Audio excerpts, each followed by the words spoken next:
Hello ভাই বন্ধুরা, কি অবস্থা সবার? আমি রুহুল। আপনারা দেখতেছেন রুহুল ইউনিভার্স। এখনো অ্যাপ্লিকেশন করেন নাই এরকম অনেক মানুষের এসএমএস কিন্তু এখন পর্যন্ত আমার কাছে আসে। আপনারা বলতে পারেন ভাই আপনি ভিডিওতে বলেন যে আপনার কাছে প্রশ্নগুলা করে কোথায়? ভাই আমার এই ভিডিওর ডেসক্রিপশন বক্সে দেখেন একটা গ্রুপের লিংক আছে। বুঝছেন? সেই গ্রুপে ৪০০ থেকে ৫০০ জন মেম্বার আছে। বুঝছেন? তারা প্রশ্নগুলা করে এবং এমন না যে আমি আমার ভিডিওর কমেন্ট বক্সগুলা চেক করি না। আমার ভিডিওর কমেন্ট বক্সগুলাও কিন্তু আমি চেক করি এবং সেইখানেও কিন্তু আমাকে অনেকেই এই প্রশ্নগুলা করে। হ্যাঁ? আমি কিন্তু ফাও এইগুলা বলি না যে আমাকে প্রশ্ন করে।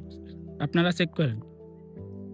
তো যারা হচ্ছে এখন পর্যন্ত অ্যাপ্লিকেশন করেন নাই, কোনো একটা কারণে হয়তো সার্টিফিকেট হাতে নাই, ঠিক আছে?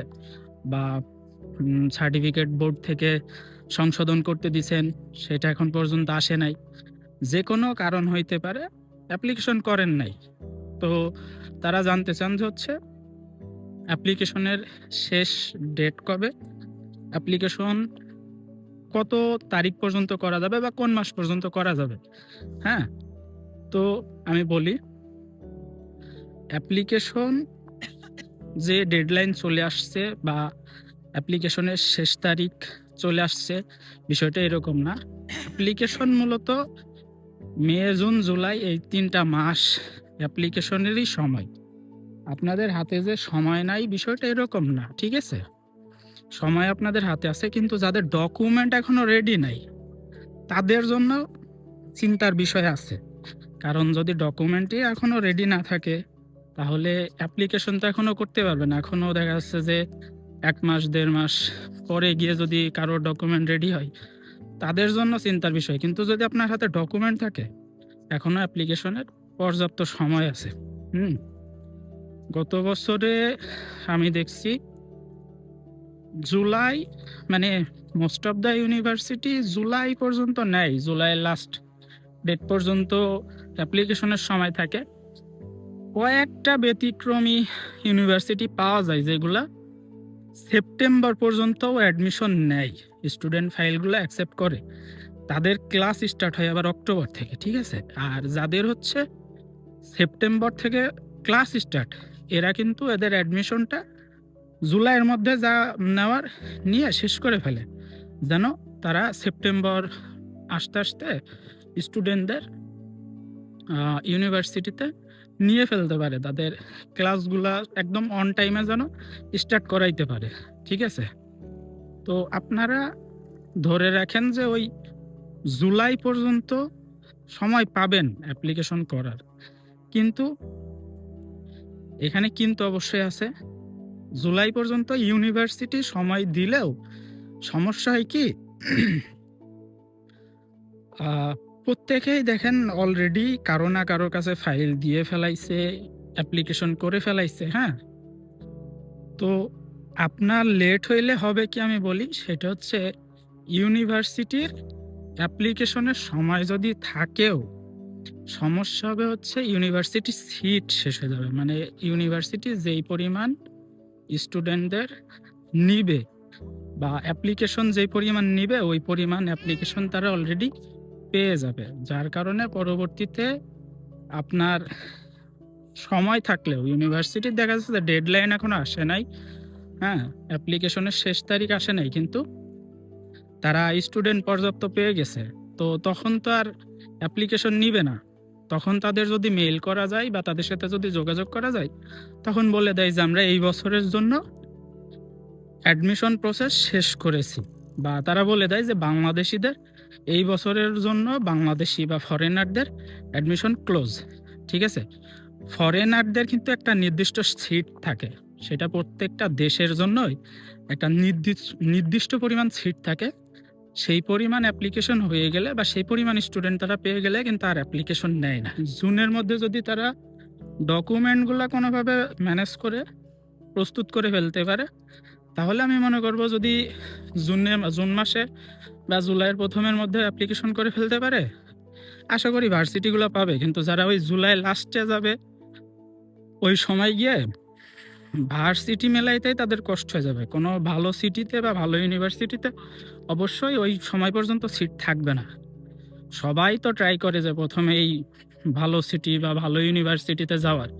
সুতরাং ভালো সিটি বা ভালো ইউনিভার্সিটিগুলোতে কিন্তু মানে ওই সময় পর্যন্ত সিট এভেইলেবল থাকার কথা না।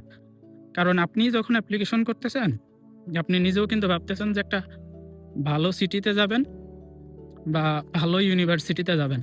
সুতরাং আর মানুষ আর বাকি মানুষগুলাও কিন্তু এই জিনিসটাই ভাবতেছে। তো যখনই আপনি দেরি করবেন, তখন হবে কি? ভালো ইউনিভার্সিটি, ভালো সিটিগুলা শেষে যাবে। তো যারা ধরেন এখনো অ্যাপ্লিকেশন করার ইচ্ছা পোষণ করতেছেন কিন্তু ডকুমেন্ট কোনোভাবে রেডি করে পারতেছেন না, বোর্ডে যান, ঠিক আছে? যদি ডকুমেন্ট না থাকে বোর্ডে যান। বোর্ডে গিয়ে ওইখানে কিছু টাকা পয়সার বিষয়ই থাকে। আপনারা ডকুমেন্ট ৫ দিনের কাজ ১ দিনে করে ফেলতে পারবেন। যদি অ্যাপ্লিকেশন করার ইচ্ছা থাকে তাহলে এটা করেন। একটু দৌড়াদৌড়ি করে কয়েকদিনের মধ্যে সবকিছু রেডি করে অ্যাপ্লিকেশন করে ফেলেন, তাহলে আসতে পারবেন। হুম? আর এরপরে যদি বলি যারা অ্যাপ্লিকেশন করে ফেলেছে, এখন তারা কি করবে? বা এখন এই যে বসে আছে, বুঝছেন? তাদের তো এখন কাজ নাই। এখন বসে থেকে Facebook স্ক্রল করতেছে, YouTube স্ক্রল করতেছে। এইগুলা না করে আমি বলি কি, আপনারা ভাই এমবাসির প্রিপারেশন নেন। ইংরেজিটা শিখেন, এমবাসির কোয়েশ্চেন প্যাটার্ন গুলা শিখেন, কি, কি কোয়েশ্চেন করতে পারে এই বিষয়গুলো শেখেন। তারপরে আহ যেহেতু রাশিয়ায় আসার ইচ্ছা করতেছেন, দেখেন একটা জিনিস বলি, আপনার ভিসা হোক বা না হোক আপনি রাশিয়ায় আসতে পারেন আর না পারেন। আপনি যদি কোনো একটা জিনিস শিখেন, কোনো একটা জিনিসের পিছে সময় দেন, এটা কি আপনার খুব বড় লস হবে? খুব বড় ক্ষতি হবে? ধরেন আপনি এম্বাসির ইন্টারভিউর জন্য প্রস্তুতি নিতেছেন বা রাশিয়ান ভাষা শিখতেছেন। এটাতে কি আপনার খুব বেশি ক্ষতি হয়ে যাবে? অবশ্যই না। কোনো স্কিল শেখা এটা ক্ষতির কিছু না। আপনি এম্বাসির ইন্টারভিউ প্রস্তুতি নিলেন। ধরেন রাশিয়ার ভিসা হইল না। আপনি কোনো একটা দেশে যাইতে গেলে এই যে প্রস্তুতি নিছেন, এটাতে কাজে দিবে। ঠিক আছে? আর রাশিয়ায় আসার পরে থেকেই কিন্তু রাশিয়াতে পা দেওয়ার পর থেকেই আপনার লাগবে হচ্ছে রাশিয়ান ভাষা। শুধু ওই যে ভার্সিটি থেকে শিখাবে এটা ভেবে বসে না থেকে আপনার কাছে এখনো অনেক সময় আছে। শিখতে থাকেন। এখন যদি প্রশ্ন করেন আবার ভাই কিভাবে শিখবো? YouTube এ হাজার, হাজার টিচার আছে। Facebook এর অনেক কনটেন্ট আছে। আমি আমার যেই WhatsApp গ্রুপ ওইখানে আমি মাঝে মধ্যে কিছু ভালো, ভালো কনটেন্ট ক্রিয়েটরদের বা টিচারদের ভিডিও কিন্তু শেয়ার করি। বুঝছেন? আমি নিজেও তাদের ভিডিওগুলা দেখি। তো আপনি শিখতে চাইলে অনেকগুলা মাধ্যম আছে। আর আরেকটা জিনিসও আছে সেটা হচ্ছে আমি বলি, আপনারা চাইলে কিন্তু ChatGPT তে প্রজেক্ট খুলতে পারেন, হ্যাঁ? ২ টা প্রজেক্ট খুলতে পারেন। সেটা হচ্ছে একটা, একটা প্রজেক্ট খুলেন, ওটার নাম দেন হচ্ছে অ্যাম্বাসিডর, রাশিয়ান অ্যাম্বাসিডর। ঠিক আছে? আরেকটার নাম দেন হচ্ছে রাশিয়ান টিচার। ওই ChatGPT থেকেই আপনার হচ্ছে প্রম্পট লিখে নেন। তারেই সবকিছু বলেন যে আমার হাতে এতদিনের সময় আছে। আমি রাশিয়ান এম্বাসির ইন্টারভিউ দিব। ঠিক আছে? আমাকে তুমি তুমি ধরো তুমি হচ্ছে একজন রাশিয়ান অ্যাম্বাসিডর। তুমি আমাকে প্রশ্ন করবা। আমি ইন্টারভিউ দিতে আসছি। ChatGPT থেকেই ওই প্রম্পটটা লিখে নেন। লেখার পরে প্রজেক্টের ইনস্ট্রাকশনে যাবেন। যাওয়ার পরে ওই প্রম্পটটা পেস্ট করবেন। প্রত্যেকবার শুধু যখন আপনার হাতে সময় থাকবে আপনি গিয়ে নেক্সট লিখবেন বা আজকের দিনের প্রস্তুতি লিখবেন। দেখবেন ও কোশ্চেন দিতে থাকতেছে, প্র্যাকটিস করতে থাকবেন।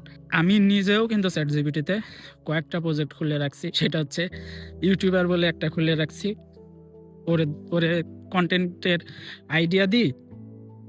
আমি ভিডিও তো আমার নিজের মতো বানাই গিয়ে ওরে বলি যে এই রেকর্ড করে আসছি এত মিনিটের ভিডিও। টপিক ছিল এই। তুমি এই টপিকের উপর আমার টাইটেল দাও, থাম্বনেল দাও, হ্যাশট্যাগ দাও, কিওয়ার্ড দাও। ঠিক আছে? থাম্বনেলে কি লিখবো সেটা দাও। ওরে দিয়েই থাম্বনেল এডিট করে নিই। আরেকটা করা আছে হচ্ছে রাশিয়ান টিচার বলে। ঠিক আছে? আমি নিজেও রাশিয়ান টিচার বলে দিয়ে রাখছি। ওরে যখন আমি সময় পাই শুধু ওকে গিয়ে বলি আজকের লেসন বা শুধু নেক্সট লিখলেই হয়। আমি ওইভাবেই প্রম্পটটা রেডি করছি। আমি শুধু গিয়ে ওখানে নেক্সট লিখি। ও ব্যাস আজকের দিনের লেসন যা আছে দিয়ে দেয় আমারে। অনেক সুন্দর করে। যদি এটা করতে থাকেন, হ্যাঁ, এভাবে ট্রাই করতে থাকেন, আপনাদের হাতে এখনো অনেক সময় আছে, বুঝছেন? সময়গুলা কাজে লাগান। এটা আপনারই উপকারে আসবে। আপনি যদি রাশিয়ায় নাও আসতে পারেন, জ্ঞান অর্জন হইল। জ্ঞান কখনো বৃথা যায় না। কোনো না কোনোভাবে আপনার কাজে লেগে যাবে। ঠিক আছে? তো আশা করি এই ভিডিওতে যারা এখন পর্যন্ত অ্যাপ্লিকেশন করেন নাই, তারাও হেল্পফুল হবেন এবং যারা অ্যাপ্লিকেশন করছেন, বসে আছেন বাসায়, তারাও হেল্পফুল হবেন। ভিডিওতে অনেক কথাই বলেছি। কথা যদি এদিক থেকে ওদিকে হয় বা কেউ কষ্ট পান, সেক্ষেত্রে আমারে ক্ষমা দৃষ্টিতে দেখবেন। আর যদি কোনো টপিক বাদ গিয়ে থাকে তাহলে সেটা অবশ্যই কমেন্ট বক্সে জানাবেন। আমি পরবর্তীতে চেষ্টা করব সেই টপিকের উপরে ভিডিও নিয়ে আসতে। তো আজকের মতো ভিডিও এখানেই শেষ করছি। দেখা হবে নতুন কোনো ভিডিওতে, নতুন কোনো টপিকে। সেই পর্যন্ত সবাই ভালো থাকবেন। আমার জন্য দোয়া করবেন। পাকা, পাকা।